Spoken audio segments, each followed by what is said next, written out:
우리가 한국 사회에서 가장 브론시되는 이름 중에 하나가 마르크스입니다. 하지만 이 마르크스는 제가 아는 어떤 인물보다도 사실은 낭만적인 인물입니다.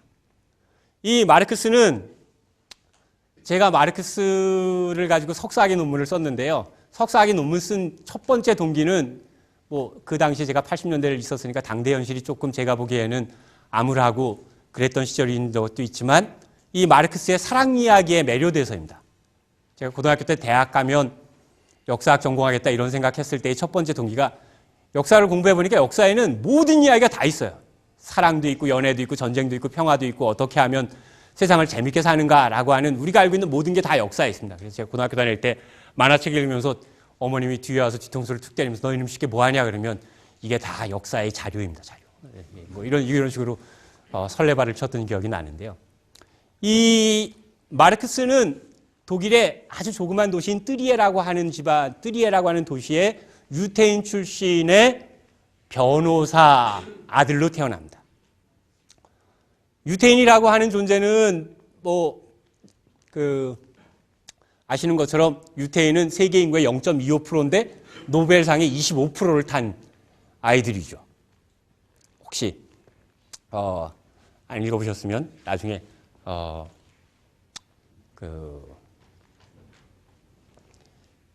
0.25%의 힘이라고 하는 책이 있는데요. 유태인들의 창조성의 비밀을 다룬 책입니다. 베니스의 상인에 나온 샤일록처럼 유태인 그러면 고리대금업자, 탐욕스러운 자들이라고 하는 이미지로 낙인 찍혀 있었습니다.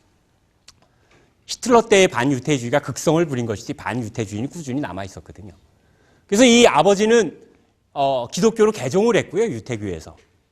이 막스는 자기가 유태인 출신이라고 하는 것을 중요하게 생각하지는 않았지만 여하튼 유태인 출신이라고 하는 신분, 자기의 출신 성분 때문에 일종의 아웃사이더로 살게 됩니다.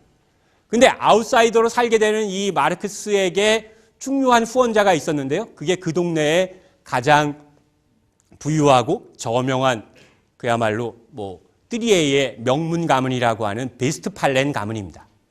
이 베스트팔렌 가문은 오늘날 네덜란드에 있는 필립스라고 하는 전자회사하고도 관련이 있습니다. 선조들이 연결되어 있는데요. 그래서 나중에 막스의 부인이 이 필립스 주식도 조금 그땐 필립스는 아니었지만 그 주식도 물려받아서 생활에 좀 도움 보탬이 되기도 하고 그러는데요. 이 베스트폴렌이라고 하는 사람은 귀족이고 남작입니다. 남작. 자기가요. 근데 우리가 왜 동네에서 그렇잖아요. 저만 해도 강원도 초원에서 자랐는데 이 서울 아니고 시골 촌동네에서는 그 동네에 똑똑한 애 있으면 이를테면 고시, 행시, 기술고시, 패스 몇 회 그러면 동네 여기에 프랭카드 붙습니다. 프랭카드. 고등학교 정문에 붙는 건 더 말할 것도 없고요. 이 막스가 똑똑하다는 걸 알고 베스트팔렌 남작이 막스를 자기 집에 불러요. 고등학교 시절에. 김나줌 다니는 막스를 불러서 이야기합니다. 호모 이야기도 하고 그다음에 셰익스피어 이야기도 하고요.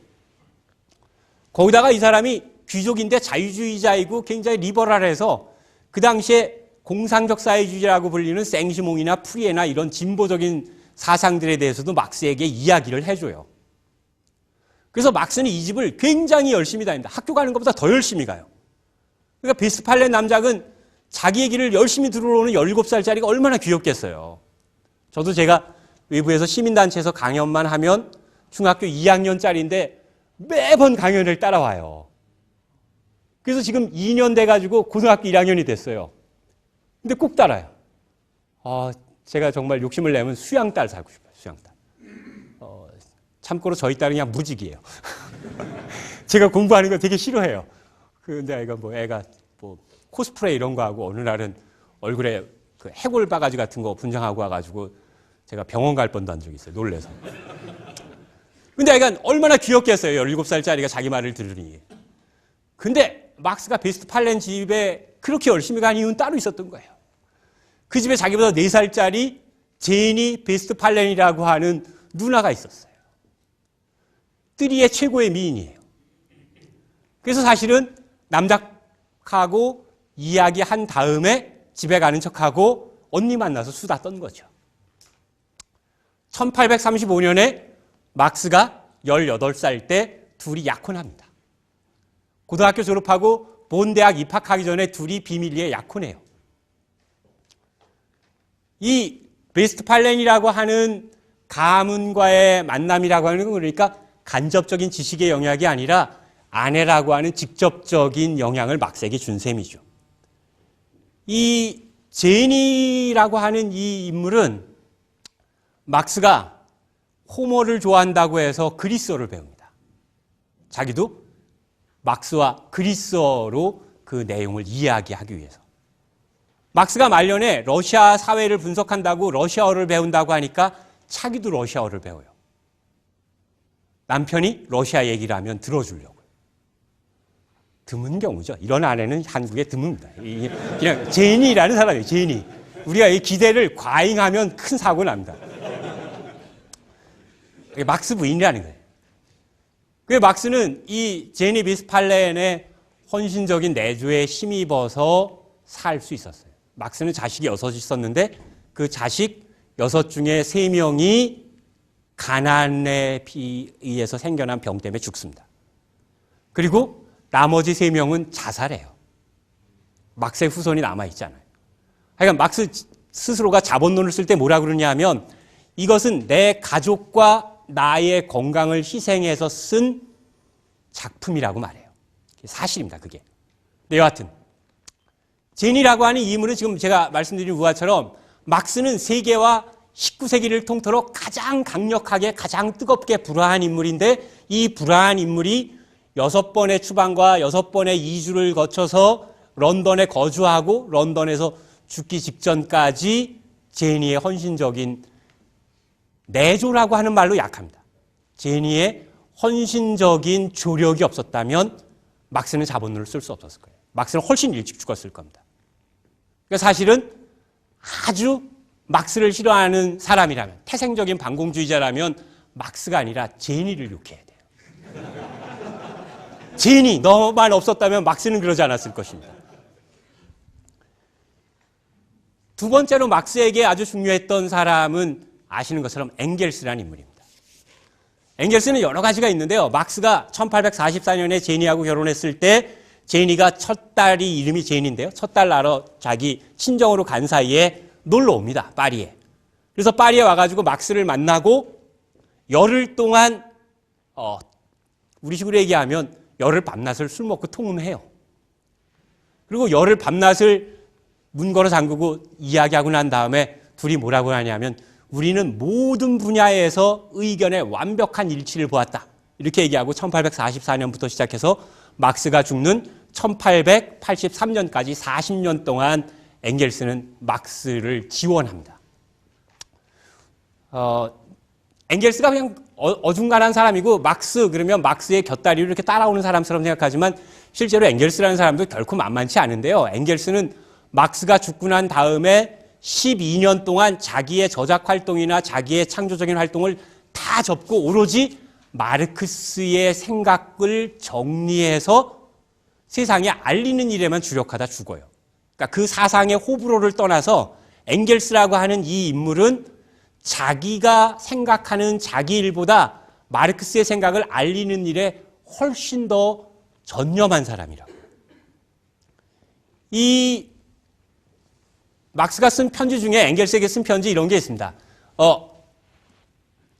엥겔스가 그 별명이 장군이었는데요. 군사학에도 관심이 깊었습니다. 막스가 쓰기를 친구, 장군 뭐 이런 호칭을 써가지고요. 내가 어제는 전당포에 뭘 맡겼는데 오늘은 맡길 게 없네. 어떻게 하면 좋을까? 이렇게 편지 보냅니다. 돈 빌려달라는 얘기나 돈 꿔달라는 얘기를 직설적으로 한 번도 표현하지 않아요. 그저께는 쌀이 떨어졌는데 오늘은 먹을 게 없네. 어쩌면 좋을까, 엥겔스. 어느 할 일 없는 학자가 연구했습니다. 엥겔스가 막스에게 44년부터 83년까지 40년 동안 도와준 액수가 총 얼마냐.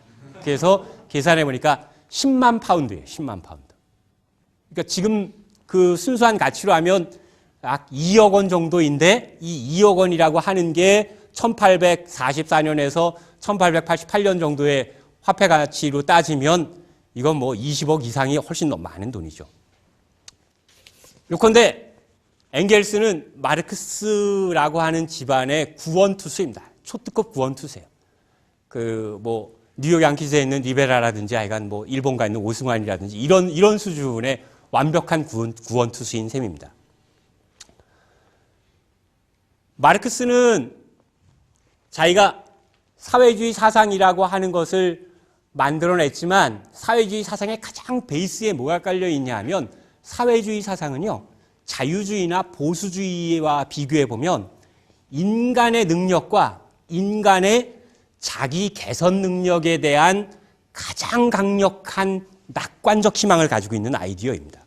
생각해 보십시오. 공산주의라고 하는 게 인간을 사회 구조를 바꿔서 인간을 공산주의 인간형으로 변형시킬 수 있다고 믿는 거예요. 다시 얘기하면 사람에게 올바른 생각이 주입되면 그 올바른 생각을 가지고 있는 사람은 그들의 입장에서 그 사상의 힘으로 세상을 바꾸고 자기를 바꾸고 인간 자신이 보다 나은 인간이 될 수 있다는 생각입니다. 자유주의는 사회주의에 비해서 인간에 대해서 좀 더 회의적이죠. 인간은 불완전하고 지식이 완벽하지 않다. 이런 아이디어입니다. 막스가 가지고 있는 사회주의 생각, 사회주의 사회에 대한 꿈꾸는 청사진의 가장 밑바탕에는 인간의 사랑과 애정과 무조건적인 헌신에 대한 희망이 있고 믿음이 있다고요. 그 희망은 어디서 왔을까요? 추상적인 프롤레타리아? 그럴 수 없습니다. 막스가 자기 주변에서 자기와 관계 맺은 사람들 속에서 발견한 것이.